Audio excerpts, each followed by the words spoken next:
харанхуй совг үзүүлж байна. За түр байзаар бичлэг эхлэхийн өмнө нэг зүйл хүсье.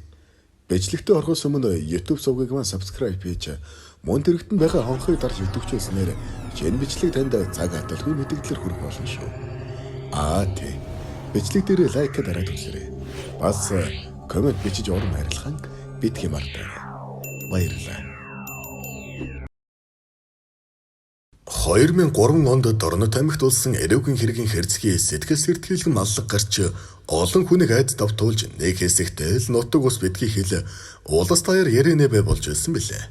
8 хүүхэдтэй нэлээд ядруу айлвж зундаа олон малтай айл бараадж хон малыг нь харж ойр зүрийн ажил хийж ам зуудаг байж хамгийн том нь хүү доод хідэн дүү эмэгтэй байж ээж нь нөхөр байхгүй байсан байх.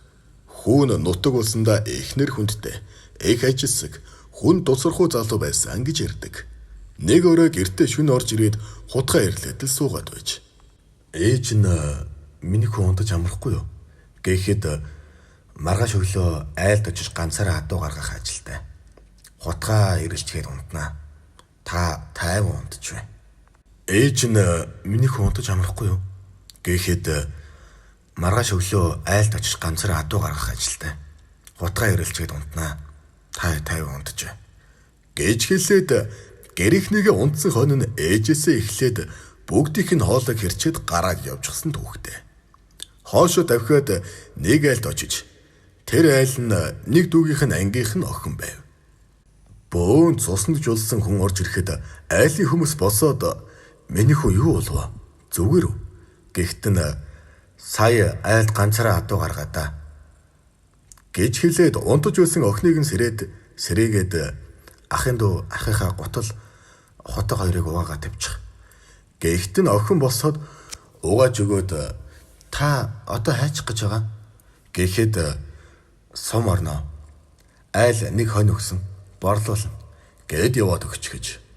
Маргааш нь ээж хідэн дүүн өглөө эртлэн босож өнөөмөл саадаг хүмүүс бүгд босоогүй байхаар нь айлын эзэгтэй гайхаад эднэр одоо бүгд унтцгааж байгаа мах та.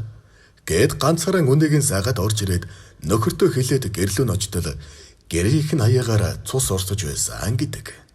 Гэрт нь ороход цус халуун зунд цусны үнэр их хурц үнэртэж байсан гэж ярьдаг. Хаалга нэгэд ортол аймар дүр төрх хөгцсөн ойлгомжтой. Ингээд цагдаа дуудаад Улаанбаатар хотоос онцгой байдал очиж алуурчин хайж ихэлсэн байна. Цагаан хоолоогоор зарлаж хүмүүс сэрэмжлүүлэх хүргэж онц ноцтой гэмт хэрэг гарсан эзэн олдоогүй байгаа тул гэрээсээ гарахгүй байхыг анхааруулъя гэдэл цагдаа нар бөөн сөрдүүлэн болж сумаар нэг бөөн төгшөр болж алуурчин гэрийнхээ бүх хүнийг алах зорилготой байсан баг. Гэхдээ яг доо талынхын дүү тэр өрөө гэртээ байгаагүй айлд ажил хийгээд өглөө хөлсөө аваад очно гэхэд нь ах нь уурлаад өнөөдөр заавал гэртээ харь гэж загнасан ч дүүн хараагүй. 2 хоногийн дараа с ижигтэн баригдаж заазлуулах ял авсан. Цагдаа асууж ээжийнхээ хоолыг хэрчгээд чамд ямар нэг юм бодогдоогүй юу? Үгүй, надад юу ч бодогдоогүй. Харин хамгийн бага дүүгийнхээ хоолыг хэрчгээд жаахан эвгүй санагдсан.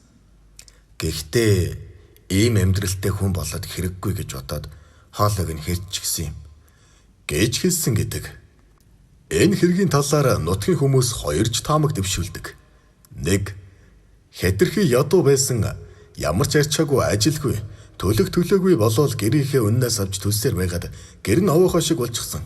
Тиймээс ийм арчаагүй амьдралснаас удмаараа өгсөн дээр гэж бодсон учраас ийм хэрэг хийсэн. 2. Эмэгтэй дүү ээж нар нь бүгд их замбраагүй байсан. Нэг эрэгтэй хүн орж ирээд л ээждээ нь унтаад дүүнэртэй нь унтчихад гараа явчихдаг байсан. Эцэггүй олон хүүхэдтэй. Ийм болохоор л гэрийнхнээсээ гутраад ийм зүйл хийсэн байхаа гэж ярьдаг. 2003 онд Дорнот аймагт гарч олон шуугуулж байсан хэргийг та бүхэндээ хүргэлээ. Лайк дарж subscribe хийхин битгий мартаарай. Баярлалаа.